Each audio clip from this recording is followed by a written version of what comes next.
بسم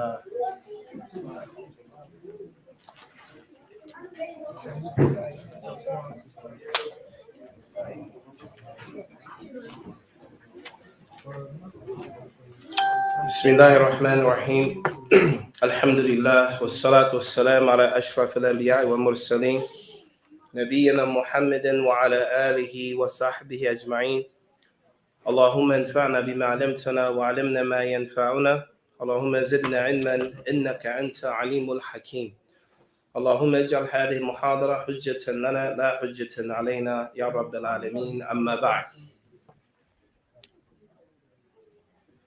طيب. This is probably today or Saturday. It's probably the last class, obviously the last class that we'll be having in Ramadan. So today, inshallah ta'ala, we wanted to talk about Zakat al-Fitr. First of all, does anyone know what Zakat al-Fitr is? What is Zakat al-Fitr? It's when you give like food to the needy. Give food to the needy. Is that correct? Food to the needy? Charity to the poor Muslims. Can you give Zakat al-Fitr to non-Muslims? You would say yes? What do you think? You believe it's preferred, but you can't give it to non-Muslims? Anyone else? You can give it to non-Muslims. Zakat al-Fitr in Islam is only one type of zakat that can be given to non-Muslims. And this is the part of zakat mu'allafat qulubihim. So, first of all, Zakat al-Fitr, it goes to the Muslims. I'm going to get back to it. Zakat al-Fitr, it goes to the Muslims, right? Fitr, it means food, right? Zakat al-Fitr goes to the Muslims. Yughnihim dhalik al-yawm. Zakat al-Fitr means that it enriches the Muslims on that day when everyone is celebrating and eating, the ones that don't have. Zakat al-Fitr generally is paid through food. It's paid through food.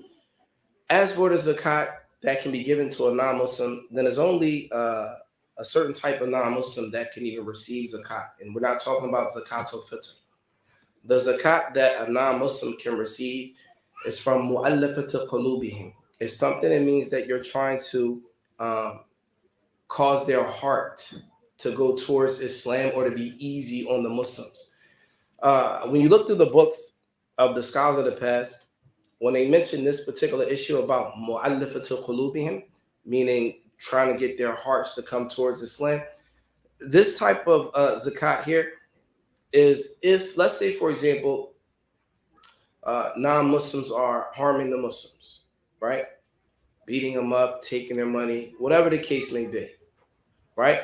Mu'allafat qulubihim, this means that, all right, the Muslims have zakat, and we're like, all right, here, take this money to leave your harm away from the Muslims. This is the only type of zakat that's allowable in Islam to give to the non-Muslims. Is that clear? I know you probably never heard that before, right? Mu'allafat qulubihim. This is the type of zakat that is given to the non-Muslims if they are pressuring and causing harm to the Muslim. Okay? Today, this is and also as a Muslim, when we have to pay the zakat that's obligatory, that's part of our Islam, this zakat here is not zakat al-Fitr. Is that understood? All right. So we have different types of zakat. You have zakat al-Fitr. You have zakat al-mal, which means that you pay zakat on the money that you make. All right. Then you have, mu'allafat qulubihim, etc. to the end of it. These are where the zakat is given to. Right? But today, inshallah ta'ala, we're going to focus on Zakat al-Fitr because this is what is incumbent right now for all of us, inshallah ta'ala. Any questions about it before we start going through the two different hadith that we want to cover, inshallah? Yes? I don't want to stay on the topic, but the question is in general, I guess, regarding Zakat al-Mal that you were talking about. What about zakatul mal? You address that later. So But what depends on the question? just in general, with this not being an Islamic country, where would you generally pay that? Where would you pay the zakatul mal to? Zakatul mal, as Allah mentions it in the Quran, it goes to the poor, the needy, etc. Right? I just want, because it tends to be some misconceptions. Like when you ask, No, misconceptions of who to pay it to, or misconceptions of how to pay it. Like, what is it? Well, it's clear in the Quran. It tells us where to pay it to. But the question now, the question now is, how do you amass the zakat? How do you know that you have to pay zakat? That's another issue, right? That, in fact, that's a whole different, separate animal. It's a whole class on that. Inshallah ta'ala, is something we need to cover. As for zakatul fitr, any other questions before we get into the two different hadith? All right. Does anyone know what this is here? Before we get started, does anyone know what this is? Huh? What is this? A mud. All right. This mud here,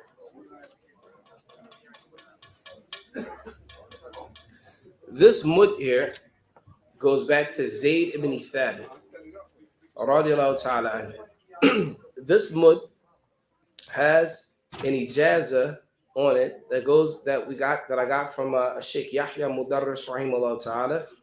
He was one of the ulama in Mecca. He used to teach at the Masjid al-Haram, and he would give ijazat. And so we got an ijazah on this, and it goes back to Zayd ibn Thabit radiallahu ta'ala. What is the ijazah for, and what is it? The ijazah here, this is a mud, right? This mud here is the measurement of the hands of the Prophet alayhi salatu wasalam when it comes to measuring the food. Okay, so most people don't have a mud. So many of the scholars about Islam, they say if you want to measure, right now, I know we don't do this, but it's easy. Everyone says, how much do I have to pay for zakatul fitr? It's 7 pounds a person. It's 3 pounds a person. This is not the origin. The origin, when we pay zakatul fitr, is weighed through volume, not weight. Does anyone know the difference between volume and weight? Does anyone not know the difference between volume and weight? Okay. Volume is filling the capacity of something, whereas weight is the measurement. The measurement, meaning the weight, the measurement of it. So when we say fill capacity, let's say, for example, I can fill this up to maximum capacity. This is considered volume. Now, volume can be more than weight or less than weight. I'll give an example. If I fill this up with cotton balls and I filled another one up like this with rocks, are they going to weigh the same? No. So then when you get zakatul fitr, zakatul fitr is only measured by weight depending on a product that you're putting it to. Does that make sense? I'll give you an example. Zakatul fitr is only measured by weight depending on the product that you're giving away in food. Like, for example, if I put rice in this mud here, right? Now, zakat is arba'at amdad, meaning 4 cupfuls of this is considered 1 sa'a. 1 sa'a is the measurement that's used for zakatul fitr. 1 sa'a, right? Which is 4 of these. Which would be for everyone else is 4 2-hand scoops together. 1, 2, 3, 4. 4 of them. If it's rice, it's going to be heavier than dates, is it not? So then it's technically not correct to say zakatul fitr weighs X amount of weight, or weighs this, or weighs that. So when we talk about zakatul fitr should be staple foods. Staple foods that are non-perishable. Staple foods that are non-perishable, like what? Rice, oatmeal, grains, raisins. Fruit is perishable. So when we say non-perishable, it means that food that can't go bad, that don't go bad, right? Yes. Bad. Okay. Yes. Tuna is perishable, and it's a canned food. Even like the rice and stuff, it has an expiration date. Used by, but it doesn't mean it's perishable. I mean, they say sold by. I mean, I don't know. I don't know anybody have rice that went bad. Rice go bad?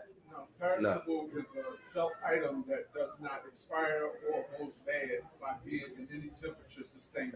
So therefore, tuna and rice are totally different. Yeah, there you go. What he said. Alhamdulillah. All right, so what we're going to do is we want to get into the hadith and then we'll explain it a little more, inshallah, if there's any questions. Hadith al-awwal.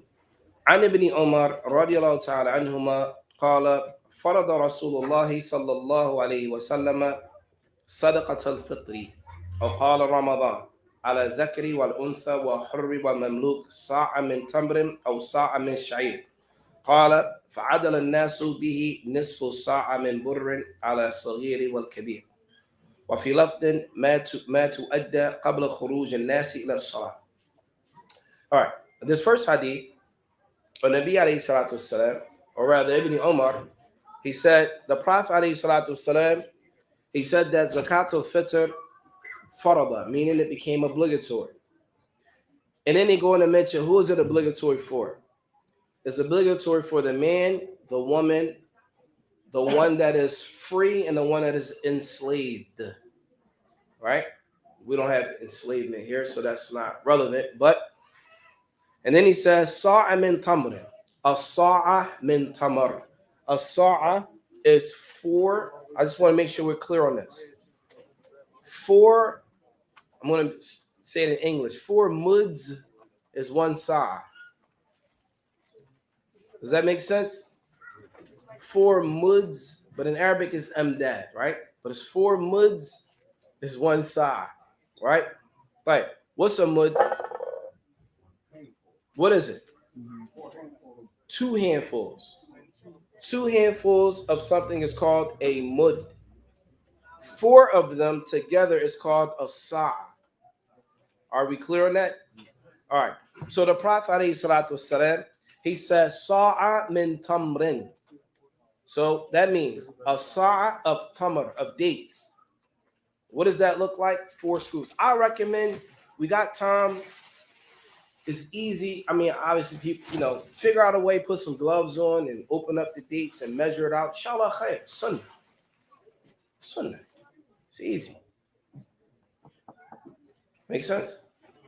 And then he says, a sa'a min sha'ir. Sha'ir is like barley or wheat.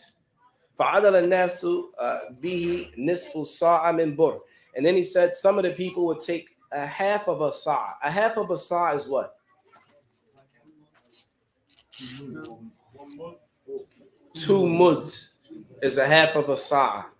We got to understand this, guys, because I need you to understand this.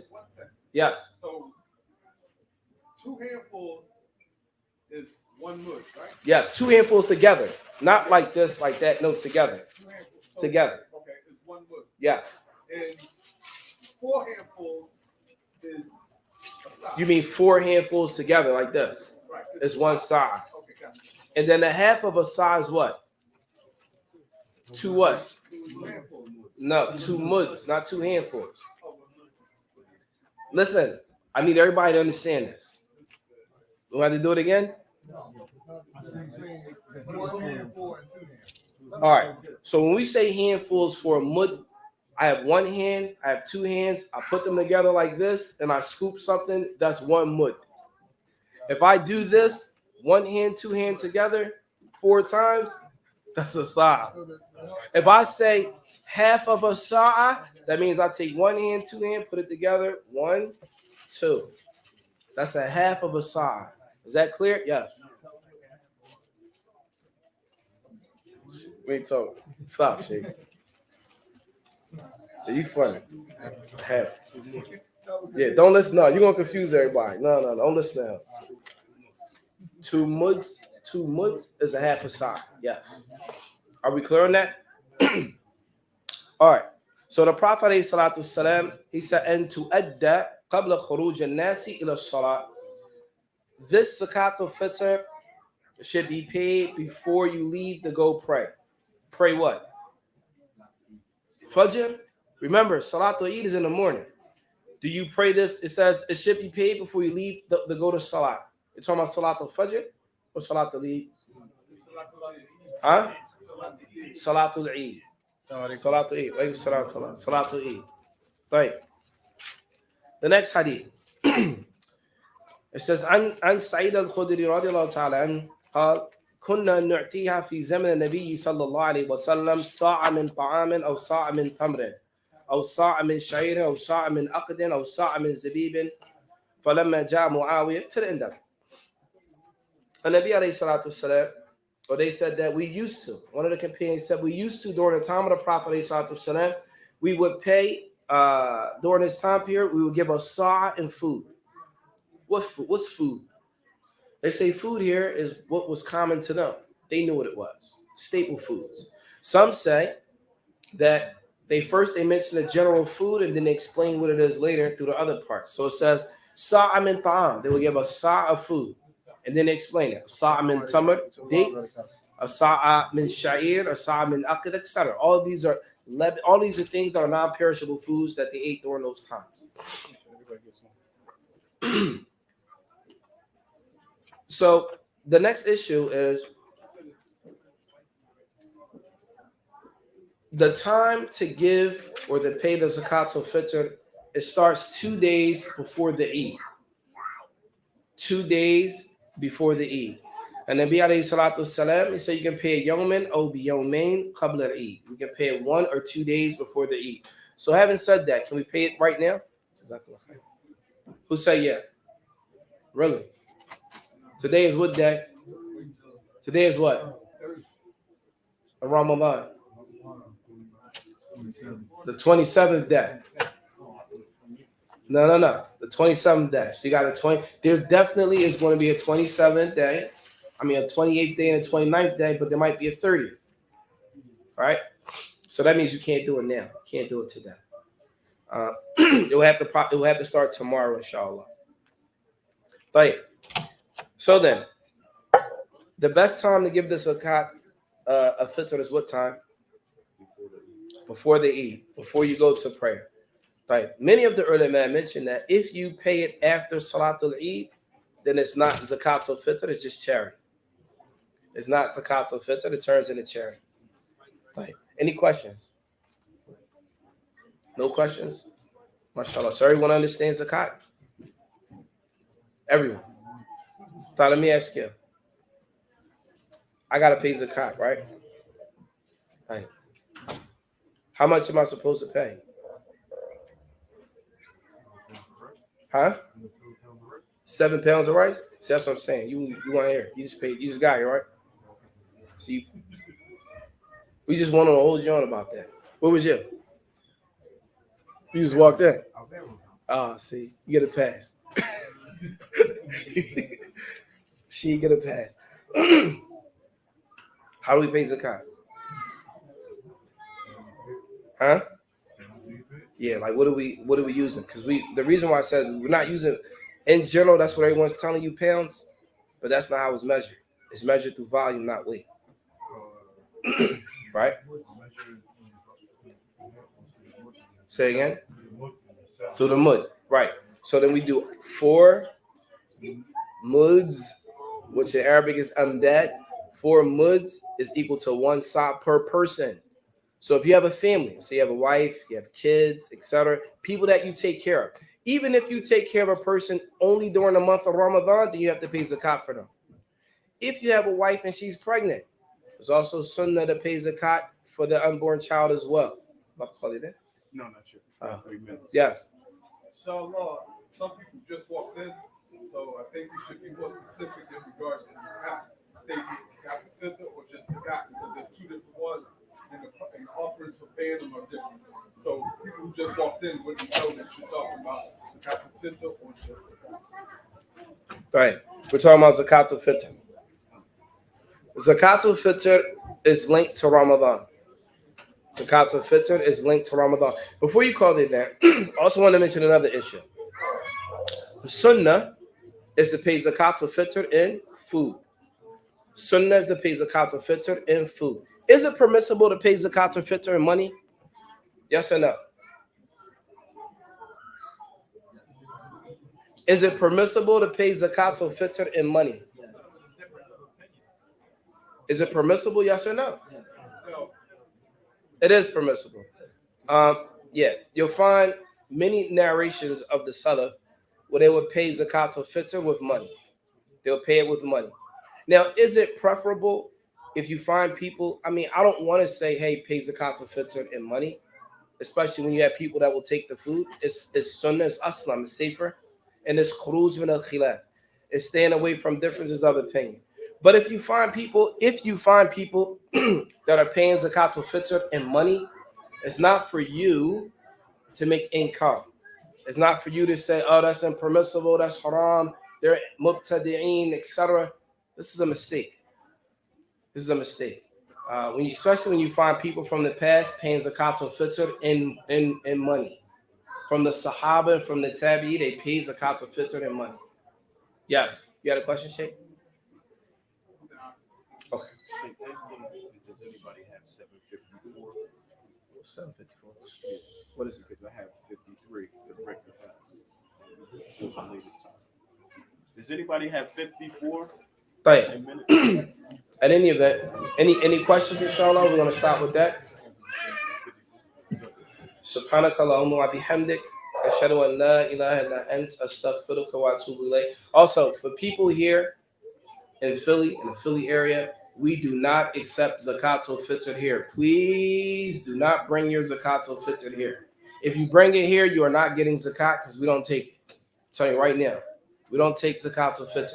If you want to turn in your zakat al-Fitr, please turn it in to Masjid al-Wasatiyah, 58th and Hoffman.